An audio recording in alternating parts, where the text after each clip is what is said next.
The Sustainability Now Telesummit is honored to share audacious ideas and innovative solutions from more than 30 experts from around the globe. Learn how we can work together to shape a world that works. Here's your host, Mira Rubin. Welcome back to the Sustainability Now Telesummit, Shaping a World That Works.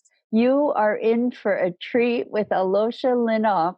Alosha is a visionary inventor, international edutainer, and master builder of self-regenerative, biogeometric living habitats based on biomimicry principles, cosmic geometries, and permaculture ecosystem design. Now that is a mouthful, Alosha.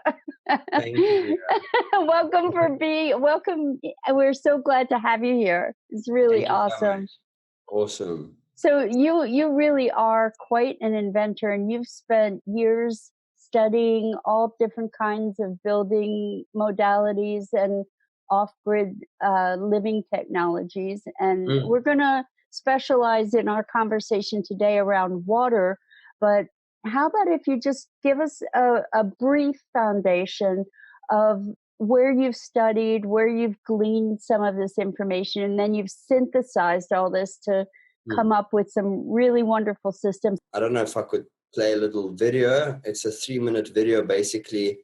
Welcome to Veda Academy. My name is Alosha Lynov, and I was born in Uzbekistan and raised in Russia and South Africa. I'm a visionary inventor, international edutainer, and a master builder of biogeometrical or inspiring, functionally self-sustaining and regenerative ecotech, as well as living habitats. For 16 years, I've transformed square venues into nurturing womb-like spaces with my liquid spandex. My love for curvilinear natural biotecture, our rivers and indigenous forests, as well as our Mother Earth, has taken me on a journey around the world, learning practical permaculture wisdom, as well as electromagnetic radiation and geopathic stress protection from masters like Jeff Lawton, Mike Reynolds, John Todd, John Jevons, Ibrahim Karim, Nader Khalili, Hajar Gibran, as well as many others. After attending these live workshops, I practically experimented and built all the learned wisdom at this very property. I have also run multiple workshops all over the world,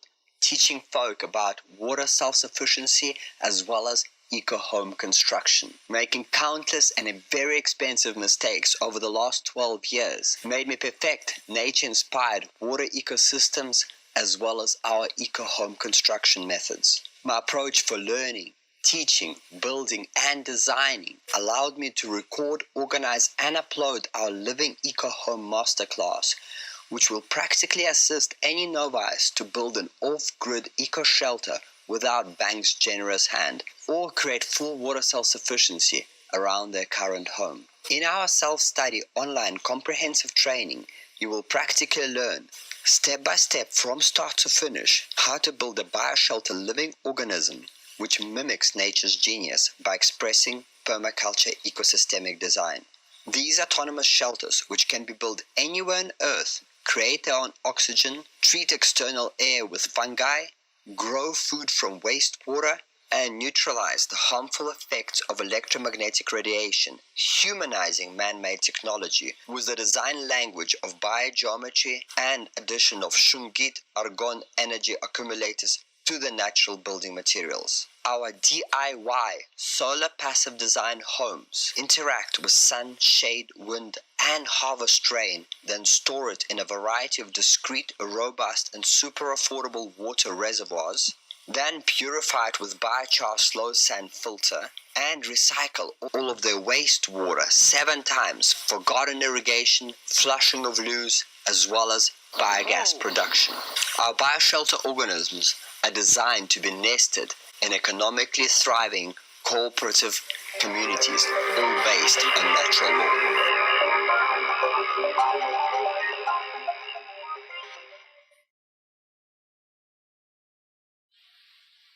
Yeah, so No, I just have to say that was awesome.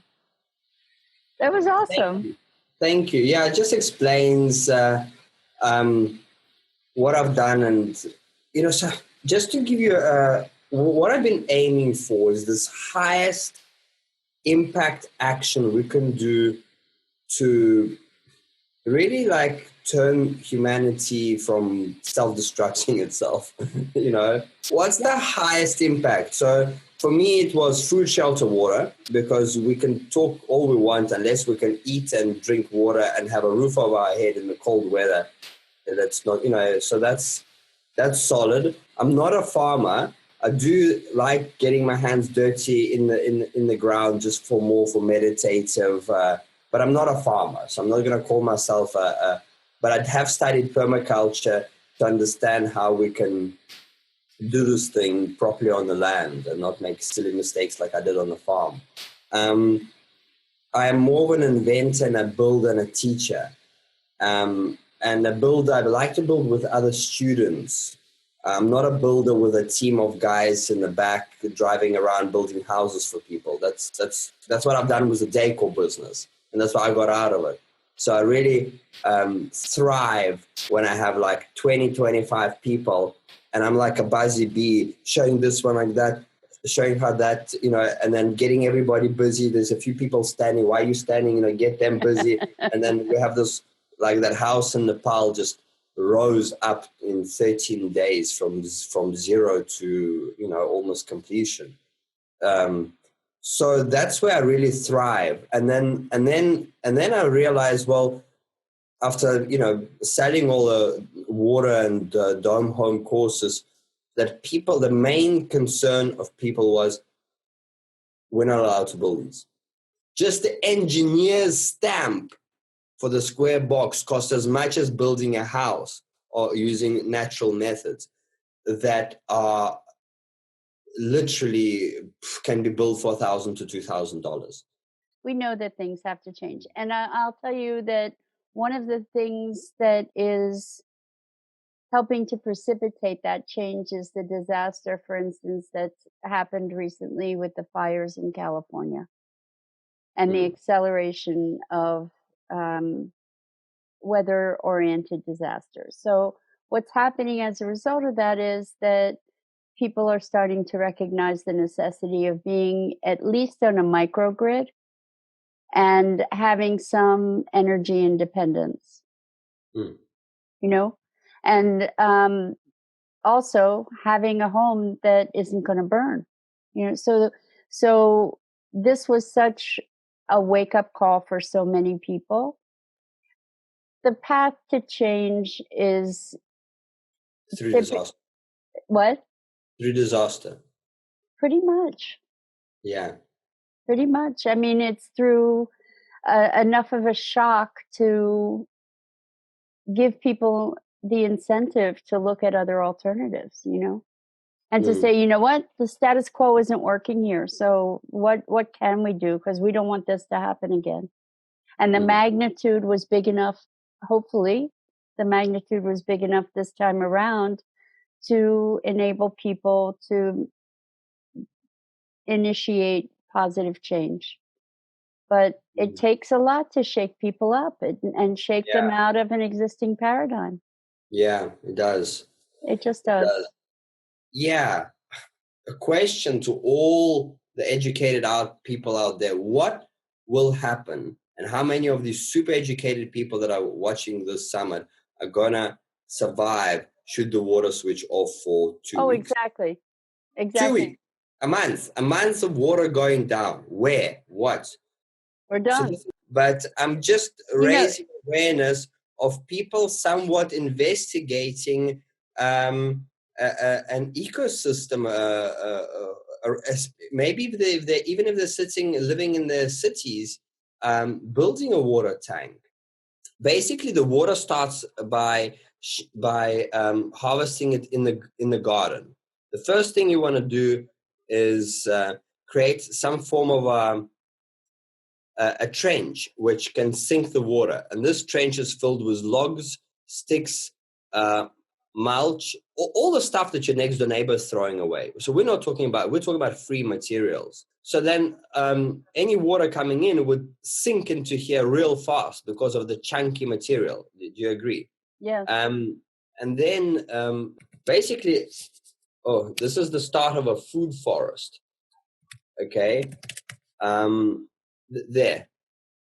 Okay, so all of this is now filled with log sticks, mulch, manure, and it's covered with soil on top, and then the food forest just explodes. Before that picture, there is this picture. You come and start on your typical garden, and this cardboard and newspaper story is happening on contour. You remember, water flows 90 degrees to contour, and it's really easy to find contour. It's called an A-frame out of 2 sticks, yeah? And then you have a stick in the middle, yeah? You have a string and a stone. When the 2 legs are the same height, and you can test it on your concrete floor, the stone will be in the middle, correct? And imagine these 2 sticks are 2 meters, let's say, something that you can manage. Okay. Simple. It'll take you 5 minutes to make. Okay. Basically start at one end, and then you put a little peg. And then you take this A-frame and go, and you find the same height of your slope. You put it here, no, the stone is moving to the left. You put it down there, no, the stone is moving to the right too much. You find it until you find that the other leg is at the same height as the first leg. And when they're the same height, the stone is in the middle. You've got that mark, yeah? And then you put the second peg. And then you walk this A-frame like this throughout the garden, marking out what you see here. Can you see my cursor? Yeah. So you mark that out. And why we put cardboard is because it kills the grass from coming through. Okay. It stops it. So 3 layers of cardboard. Then here we've got these stepping stones. Okay, these stepping stones right here. Also pretty much on contour. There they are. You can see there it's sticking out. Yeah. And then you put all the garden rubbish, sticks, logs at the bottom, then smaller material, then you put a bit of manure on top, and then we started digging that trench. Just imagine a trench, forget a spiral, but just, can you see there next to the guy in the red shirt? Yes. Little child? Can you see that piece of newspaper and cardboard there? Yes. Okay, so now the logs are sitting here. There's a piece of a log there sticking out. So now all the soil from this spiral, and the reason we do spirals is because it just creates more of a surface area. But it could be just a simple one trench, for example. Okay, on contour also. And then all the soil from that trench, you dig out and you put it on top of that rubbish. Okay. And then this trench here, you also fill with logs, sticks, mulch, manure. Okay. And then because it's filled, you only need a little bit of soil to push back. So here we've taken some of the soil from that berm and we pulled it back. Because this trench is filled with so much stuff, you don't need as much soil to be going back, correct? And again, you've got stepping stones because the stuff here is very loose. You'll to step on it, you might just, sink a little bit. So you've got these stepping stones, which are logs that go all the way down to the ground. And the spiral gets deeper and deeper. So what happens is... let me just ask you, how deep do you dig the spiral? Oh, it doesn't have to be. Trench? It could start at 1.5 feet and move to maybe 2.5 feet at the center. So, and where you start the spiral, where we started the spiral, is you observe your garden where there is most water. So if you have, for example, like a gutter from the roof that you haven't built a water tank yet, then you would start this whole thing there, okay? Or you would look in your garden where there is a lot of water already flying through, like erosion gully. So you'd start it there. So basically the water would enter the spiral, travel to the center, and it gets deeper and deeper so it can enter all the way. Because of the logs, it's not backing up. It just like a sponge, sucking it through and then impregnating into the soil, impregnating into this berm. And then because it's all mulched on top, it's not letting it go out. Now, you don't do it above your house because you're going to have a mold problem. You're creating a lot of water. So you do it downhill from your house. And then what happens is basically you have water in your garden for months afterwards, because this little garden can catch maybe 200,000 gallons in one rainfall and store it in the ground. So, why I'm speaking about this, because, we're all talking about water. So the water storage, this is a simple thing. It's a weekend project with a few friends and family and some children. What I loved about it, the kids left their PlayStations. Because we're all talking about, how do we get people off the computer? You got to create something so cool and so much fun that they will leave the computers naturally. They did. They look at them. They left, and they were digging with us old toppies for 2 days nonstop, and it was real fun. The next thing you do, because you have different qualities of water, okay? And I'm going to share my screen again, and I'm going to share a really awesome manual that's not even mine, but it's given to me by a friend of mine from Caminos de Aqua. And it's also available on their site. And it's also available in our course, and it's also available as part of our complimentary webinar. So when you sign up for our complimentary webinar, Mira will send you guys the link. Please just download this manual, because it's so cool. It gives you all the tools, and like, I don't want to recreate this. You know what I mean? There's no reason. And they put it out for free. So that's why I'm using it. I'm crediting Caminos de Aqua. But they've given you all the tools for how to create a ferrocement tank. A ferrocement tank is a low-cost method of creating a 3,000 gallon water tank for a third of the price of a plastic tank. Wow. And you build it, and it will outlast a plastic tank by 150 years. Oh my heavens. And it will keep the water cold. So it's basically chicken wire, a little bit of mesh. They show you how to pull the chicken wire together. and the manual is there. Mira will send you the link to the webinar. You just download it and go for it. We'll have it on the page. Yeah. So basically, they show you dig a foundation, how to connect a mesh, how to build a foundation, how much water, how much sand, how much buckets. Sorry. They use plywood in the center to plaster to, so you don't even have to be a professional plaster. You just remove the plywood, and then you can build. Now your friend can go. So you can build this project between 5 friends, for example, and then your friend gets the plywood, and then you go and build it at his house. That's where we're going with all of this. So, and basically just to fast track, then you plaster it a little bit, and then you have, then they use a cactus from Mexico. It's all rural, low cost, low tech. And they use a cactus from Mexico to waterproof the tank, believe it or not. And then they have other low tech systems, like how to build a little gutter on the roof. And that's what I love about these systems, because the systems in America are so costly. And here is a system that uses a few recycled bricks, and boom, there. You've got a little, catchment. Again, all the tools you need, how many bricks, how many water, they've made a fantastic manual. So that's in terms of harvesting of water. So just to tidy it up, we have different qualities of water. We have water off the road that has a lot of oil and other stuff, but it can be used for fruit trees. So if you're doing a food orchard, a perfect example would be Davies Homes in California. Yes, you guys know about it? Amazing. They've designed the entire suburbia area to harvest water, and all the road runoff is going into these fruit trees. Just Google Davies Homes, California. Amazing. A typical suburbia, square homes, but all the water has been designed to go to feed the gardens. And they have something like 6 tons of almonds that they're just harvesting. Wow.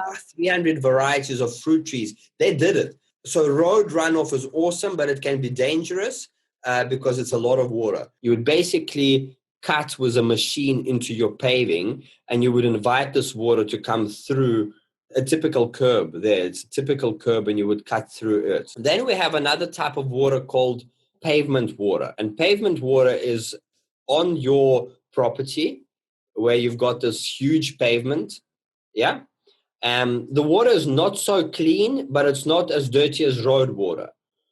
So what we would do there is, you see these 4 pipes at the bottom, yeah? You can send the water to various parts of the garden. So in my case, one of these pipes flushes out the wetland, the grey water wetland, because Mike Reynolds from Earthship says that, now and then it's good to flush out all the muck from the look at it. Look at how high the water is from the pavement. It's a lot of water. So one of these pipes is feeding the aquifers, so it's going into the garden and sinking into the aquifers, because that's another major problem. Because of hard surface pavement and everything is compacted, and we're not feeding our aquifers. And that's a major, I want to stress this point. If we don't feed our aquifers by letting the water sink like a sponge into the garden, we are basically going to deplete the aquifers. And if we deplete the aquifers, the water table goes down. When the water table goes down, all the rivers disappear. Just like all the rivers disappear. And I could say it third time, but one of these pipes is going and feeding a trench, one of these food forest trenches. Remember, it's filled with logs and sticks, so it can absorb a lot of water. So I'm just letting the water, boom, fill that, and that overflows. And so that's another type of harvesting of water. So now we've already spoken of road and pavement. Then we're going into, and the roof. So roof was spoken, you saw a tank. Then what do we do with the tank water? This is what we do. We have a biochar filter, a low-tech biochar filter, which basically we burn our own biochar from little nuggets of alien hardwood. We make our own biochar oven. It's all in the course. Yeah. So basically you have a upflow toilet valve here. And then it's got a bowl through, very simple system. And then it's got gravel. Can you see, Mira? Yeah. And the water goes through the gravel, and it overflows, and it goes through the sand. The sand is obviously cleaned out. Then it overflows, goes through the biochar. I already said the biochar we make ourselves. And then the last drum's got a clean water. And basically, you've got 300 liters. It's about 75 gallons of water per day that you can use. So if you've got 2 of these systems, then that's it. You've got all the water you need, and why biochar? Okay, biochar has tremendous absorption area, surface area. So it's, if you go nano size, this is nano, like gosh, I don't even know, it's tiny. It's pores within pores within pores within pores and more pores. So any E. coli or any tiny viruses that the sand or the gravel does not grab, the biochar grabs it. And because of the quantity of biochar, it's not like a little, there's your carbon filter. We're talking about that blue drum is, what is it? It's 75 gallons. It's a 75-gallon drum, and half of that is the biochar. Remember? Biochar is half. Yeah. So you've got very clean water. And then I did another little cool experiment, and it's also in the course.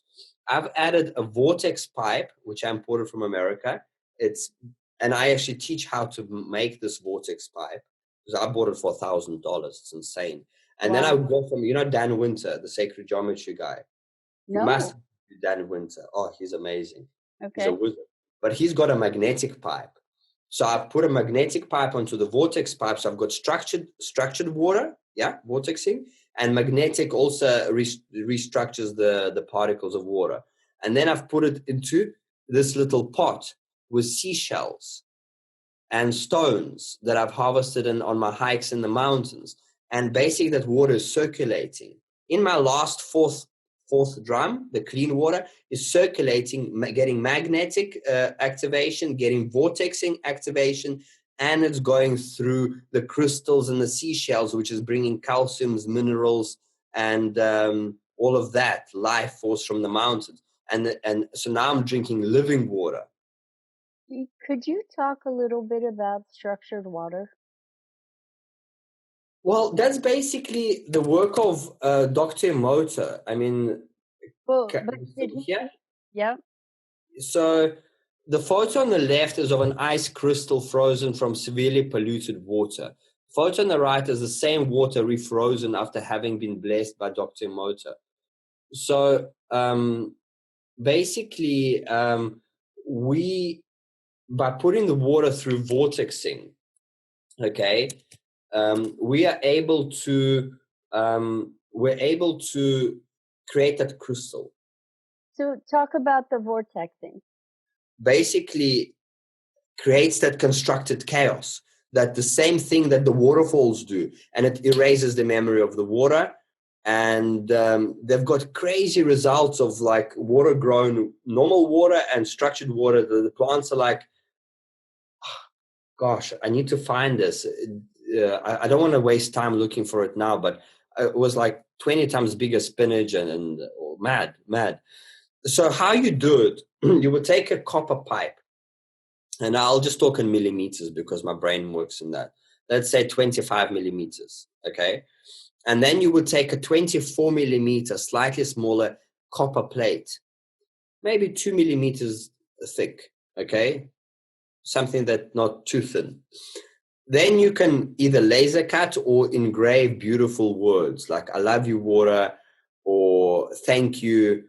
Dr. Emoto's proven it. Whether you believe it or not, go do your research. It works. If you want to take it further, you can laser cut some certain geometries, but let's Fibonacci spirals. And this is inside a copper plate that's going to go on the copper plate. But push comes to shove, you just take a knife and you scratch some good words into it. Then you drill a hole on both ends. You put it into a vise. Yeah, so it closes. Then you take pliers and you take and you twist it. Okay, so you get this plate to do that. Okay, then you take a string through the little hole that you made and you pull it through the copper pipe.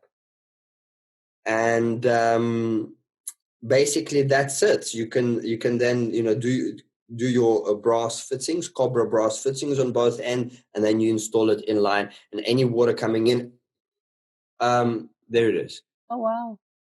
That's it. That's what we're doing. So basically, we are replicating nature. Everything we want to do, we replicate nature. Okay, so now we've spoken about roof water, cleaning roof water. Now we can drink that water, we can bath that water, but we don't have pressure. So what we do is we need to create pressure, and that is just a little pump. And I don't know if I'll find a little picture, but a pump that can take that water and push it through. Okay, it's in the training and how we do that. It's all in the training, but it's basically a little pump that pressurizes the water from that biochar filter. There's something else I got to show you. This thing is called the first flush. It's also in that manual that Dylan from Caminos de Aqua made. This is part of our rain water harvesting from the roof. Because we have a whole bunch of birds pooping on our roof and there is some pollution from the roof. Mm-hmm. What happens is this guy takes the first strain after the season and he fills all that muck first. And you see there is that little T-piece, that gray T-piece. When this tank is full, then the water overflows into the water tank. Okay? Leaving all the muck in the bottom? Leaving all the muck in this entire drum. Mm-hmm. And then it's basically it's in this manual as well. It's called the first flush. It's called the first flush, and it's an important part of harvesting water. So any water coming in, it will fill up this whole drum with bird poop and all the muck, and then it overflows cleaner water to the tank. Oh, very cool. And then the next level of cleaning, even before the biochar, is settling. All the dirt particles settle. And that's why we build our paracement tanks with a floor slanted down and a sump, and you can blast out that muck. Conventional plastic tank, you have to climb in on your knees and cloth, and you have to clean out, because if you know conventional plastic tank, the outlet is slightly higher than the floor, correct? So all the settled stuff will stay behind until it reaches a certain level and it Mhm. starts overflowing. Mhm. And we don't want that stuff. So our water tanks, you can blast it out. But it's I don't need to explain it now, but just understand that the next level of cleaning is through settling. Particles, heavy particles of dust, pollution, or whatever is dropping down. And then because we're taking the water higher than the floor level, we're getting cleaner water into our biochar filter. So the next thing would be a biochar filter. And what these guys do, they made ceramic filters and they burn their own ceramic filters and they're giving it away for free to people in Mexico. Caminos de Aqua is really, really awesome. So then the final stage, guys, the final stage of this, and I'll go back to your folder, is the wetlands, okay? Wetlands can be used to treat pool water, yeah?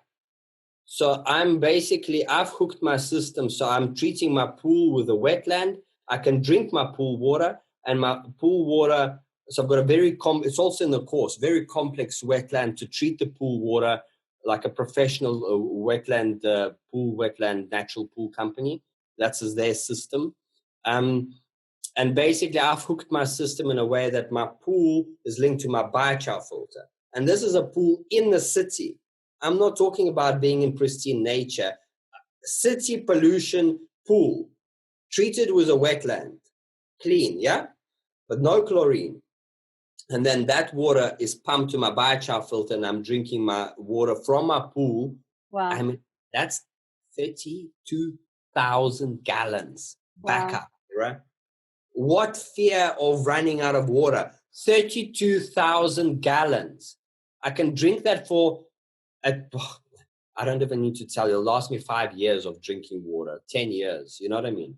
And this is living water because I've got frogs there. I've got so much frogs because you're creating ecosystems, you know, you're building ecosystems that thrive. That's why I love the plants. Look at this. So the next thing is gray water. After the water is gone through your bath and shower from the biochar filter, it exits the pipes. And I know in America it's not so simple. All the pipes are hidden. But we are moving towards building our own homes. Yes, folk? And renting out our indebted monstrosities. This is what I'm doing. And my tenants are covering the bond. So the water exits the house and goes through constructed wetlands. And in a webinar, we teach how to make a wetland from scratch for $100. So the systems we teach are really, really simple. And basically the water goes through gravel and plants, and then you have amazing, beautiful plants. And the plants take out the muck from the water. They take all the rubbish out, and you have in the earthships. This is sewage treatment. Sewage in your lounge, underfloor. You don't smell it, and you've got bananas growing. So the water plants that are useful are geraniums. I mean, they're all useful. They're all pretty. But if you want to eat and mint, geraniums, bananas, pawpaw. You eat geraniums? You can make tea. Really? You can make beautiful tea. Rose geranium. Yeah, amazing. I had no idea. Yeah, of course.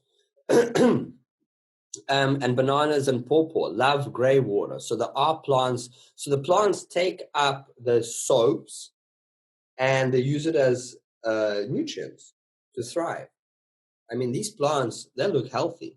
These are my plants. They look very, very healthy. They love the soaps. And I was surprised because I was like, no, you got to go eco, some shampoos, eco soaps. Earthships use Pantene Pro V, like standard stuff. I was like, oh my God, how can they? No problem. If the wetland is sized correctly, and they've got bigger wetlands, if you use natural soaps, you can get away with 13 square feet size of a wetland. Maybe. So you take one of the square drums, these guys. This drum, you know these drums, they're on the right. Okay, yeah. And you cut it in half and you have 2 wetlands from one drum because all the root activity, there like that, in the trailer design, there it is, just a half. And then you can use the cage. You can actually use the cage, and this is my inventive mind, to make a little greenhouse. You cover it in plastic, simple. Put a little plastic. You can sew it with some wire or some string, and then you have a little cage that you put over, like they put glass jars over lettuces in France. You know what I'm talking about? And then you have a little cage for colder climates. So yeah, so there's a lot we can do. And then after the wetland, the water goes to your plants. It can either be feeding your this is what happens. There is a pump. Can you see here? Yes. Right at the bottom there is a pump. So again, a blue drum. This orange rusted drum is from our biochar burning oven. This is how I'm recycling. I already burnt enough biochar, and I'm using the drum to stop the soil from falling in. First, we were going to brick it. I'm like, why? Let's put this drum and because this blue drum is low, below the wetland. So water coming off the wetland now goes below to this blue drum. There's a float switch on the drum, and when the drum fills up, the float switch goes up, pump kicks in, and when the pump kicks in, it shoots the water both two ways. The one way, it sends the water to this silver drum, which sits above my toilet. Can you see it? And the water from the silver drum, I used even a filter. I've removed that filter now, not necessary. The water is so clean. So basically that gravity feeds into the toilet. Okay? So you flush the toilet and glug, glug, glug, glug, glug, glug, it fills it up. From the water that you've just bathed in yesterday that now growing new food and plants, and now you're using that water. And because when that drum is full, all the excess water sprinkles all over your garden. So now you've already used the water once for the flushing toilets, twice for growing of these beautiful plants that you can eat. 3 times the water is recycled to your garden. It's actually irrigated to your garden, and then we have sewage water, and the sewage water goes to a similar wetland, but goes by a biogas digester, which is a glorified septic tank that makes methane, fire. We also teach how to install a biogas digester. There are ways of building your own digesters if you're handy, but in South Africa, I just bought a digester myself. They sell them. They sell them really like available, but basically it's a one tank, and it's got another tank with a little dome that harvests gas, and on the top of the dome is a little pipe for gas to come out. And I do a little trick. I make fire. You see, it's just fire coming out. It's quite scary. So that's from same activity as happens in your stomach. Again, replicating nature. Listen, we're not doing anything new here. I'm not claiming any of this as my own. I've just traveled to all these giants, and I'm doing everything mimicking nature's genius for the earth and all living beings. I'm just a conduit. And I happen to just put all these things together because this is what the training is so amazing. Not everybody has a chance to go and travel to these live workshops. Right. Like Mike Reynolds' live workshop is $2,500, excluding the flight. And if you're flying anywhere out of America, add another $1,000. That's $3,500. Excluding the food and excluding the accommodation. So it's a $4,500 Joel. Look, his is like most expensive, but any other ones, Hajar, it's a $3,000 experience by the time you've traveled there and back. Plus, you've spent 2 weeks of your life, plus travel. So basically, I went and I traveled to many, many, many workshops, and I've put them together into this course, into Abundance of Water course and into a Dome Home course where we teach sandbag and aircrete construction, which will be in future hempcrete. And then I've actually lumped these 2 courses together and making a living eco home. And the coolest part is you can sit on your bum, watch it from wherever you are, as long as you have internet. And I made all the videos downloadable, so you can download them and store them on hard drive. I've made it available so you can share it with up to 3 friends, so you don't have to just buy for yourself. You can put And you can learn in the freedom of your home, and you can comment and ask questions should you get stuck. And all of that is, available to your folk at $200 for both of my courses. So it's really, really cool. And you'll learn everything. You'll learn everything, how to build your own home and how to make your own water system, 3 types of storage. I haven't even shown you the underground storage tank. The underground storage tank can be used as a bunker. It's 10,000 gallons. So this is it covered there. So this is now just before we ferrocement it. It's got some wood with bamboo sticking out. There's bamboo sticks supporting it until the ferrocement is applied. There it is. There it is. And you said you could use it as a bunker? Bunker, yeah. But yeah, it's a really awesome, solid space, and it's very strong. It's very strong, and it's underneath your home, so nobody knows it's there. And you just build in access, so it's like a cellar. Yeah. It would also keep food cool. You've shown similar images, and I think a lot of people aren't aware of what they're looking at. So maybe you can just explain, it's earth bag construction, right? Yeah, it's under earth bag construction. Earth bag is this. So it's a really nice, simple way to build. And just explain what earth bag construction is, just so people know. Okay, so basically you use earth from underneath your feet, and if you're in a farm, you do soil tests, which we teach in our course, and you try and find the least amount of cement.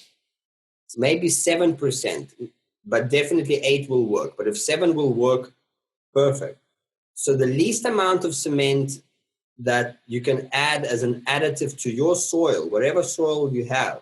And if you have clay soil, you use lime. Clay and lime like each other. If you have sandy soil, cement like each other. And you basically create this mix, and it's only 8%. We're talking about 1 bucket of cement to 10 buckets of soil from underneath your feet. And it's okay to use a bit of cement. I know a lot of people have this freak out thing. Guys, this house will stand for 5,000 years. Really, it's a rock. It becomes infused. The cement and sand have a chemical reaction, and they bond. And because you have a waterproofing layer, which is it's basically that black tar, it's a black tar type of stuff that you paint on. And then you have the another layer of plastering. This thing is not going to go anywhere. And the sandbags I use everywhere. I use them in the wetlands. Where do you get the bags, Alosha? Just Google polyprop bags and get them 35 centimeters diameter. You can't build big homes with them, but you can make small rooms, and this 35 centimeter diameter I used everywhere. I mean, everywhere. I used them in underground water tank. There you can see the beam.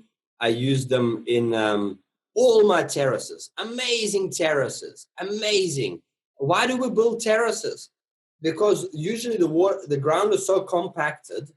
So you build a little terrace where you identify that is a garden. Okay. We come with a pick. You fluff up everything to make it nice and soft. Then you put your stepping stones where you are allowed to walk, a feet distance apart, so it's nice to step. Everywhere else, you tell everybody not to step on. So you mulch, you put your manure, you turn it a little bit, not over, because then the manure goes right to the bottom. You just crack it in a little bit, so manure just cracks in between the soil. And then you put your mulch, nice fat layer mulch, and then you open the mulch like this. And then you put your seedling in, and then you water just the seedling. And because you're not walking all over the place, you're not compacting. And because you're not compacting, when the rain comes, it just acts like a sponge, and it sucks all that water in. So you're walking on your stepping stones, and everywhere else stays like a sponge. And you don't have to, you maybe come with a fork next time and just to fluff it up in a year's time. but you basically can put your food forest in there and it will grow forever, literally for a long, long time, hundreds of years. And the second method of construction is aircrete. Aircrete. Hajar is on the summit as well, and he goes. Yeah. So I learned from Hajar, and basically there's two methods. The aircrete gives you more of a soap bubble shape, and the sandbag gives you more of an egg shape.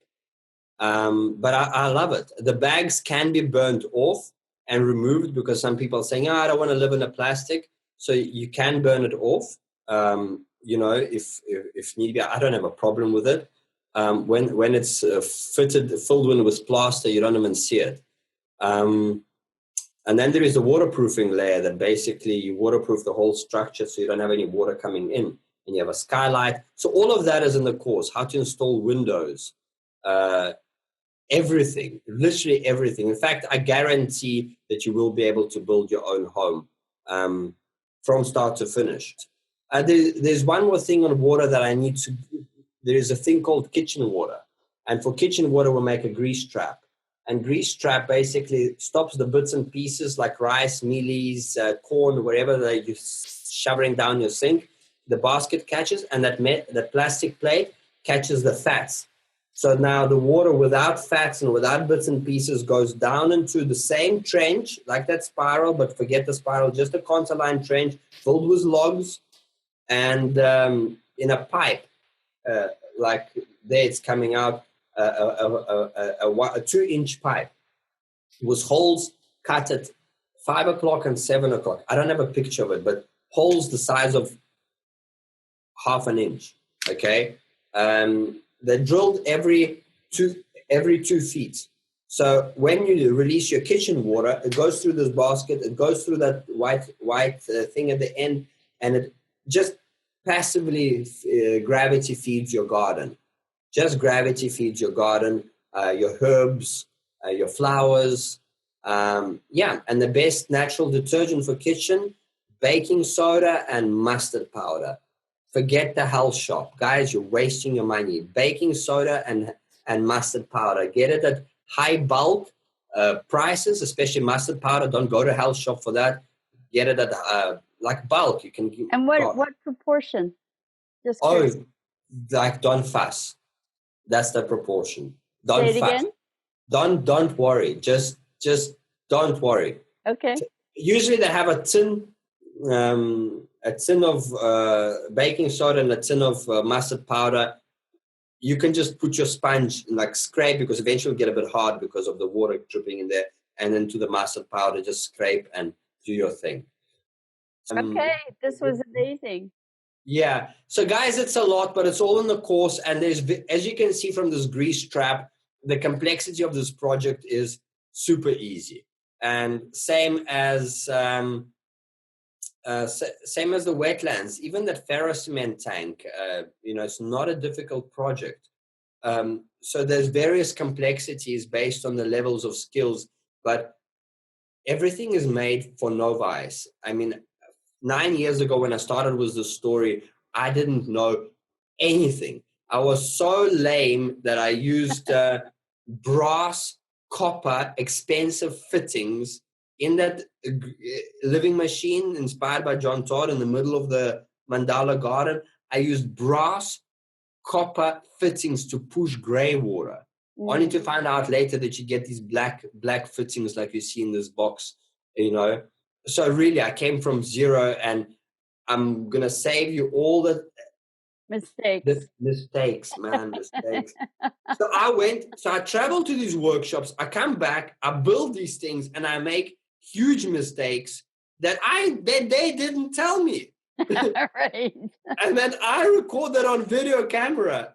In fact, the entire course is me running around outside, and I'm like, okay, right, this is what we do. And I brief my guys that are helping me in South Africa, and I record that on camera. And then when we have them make a mistake, I run out with a camera, and I'm like, no, this is what we do. This is how we fix it. So the entire course is basically briefing the team and unbriefing the team. And we climb everywhere there, step by step, and it's really awesome. I really encourage you to check out the complimentary webinar, because you're going to learn about community building and water.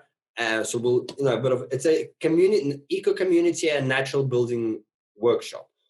And then I encourage you to check out our full training. It has a 30-day money back guarantee. So if you're not happy with it, but it's really, really cool. And you'll have the skills to build your own home anywhere on earth and have your own water, which is so important.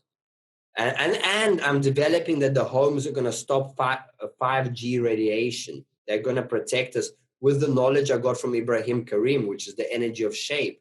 So, and orgonite, or using orgonite and metal shavings in the building material. So we have at least one room in the house, like our bedroom, that does not allow electromagnetic radiation to come in at all. And I've proven that already with my phone. I was recording my phone.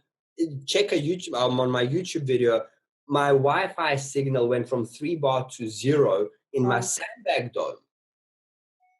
So it's already working, and I haven't even, played with building materials just because of the barbed wire. There's a barbed wire in between each sandbag, and that creates a little bit of a Faraday cage.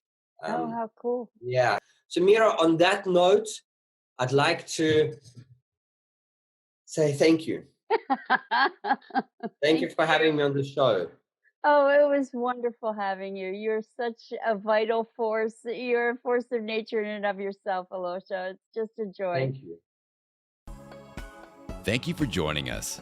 Keep the momentum going by checking out all the other experts. Every one of them has invaluable information that you can't afford to miss. Buy the Premium Summit package now. Join the global conversation in our Facebook group and take action in your home, community, or the world at large. Together, we will shape a world that works.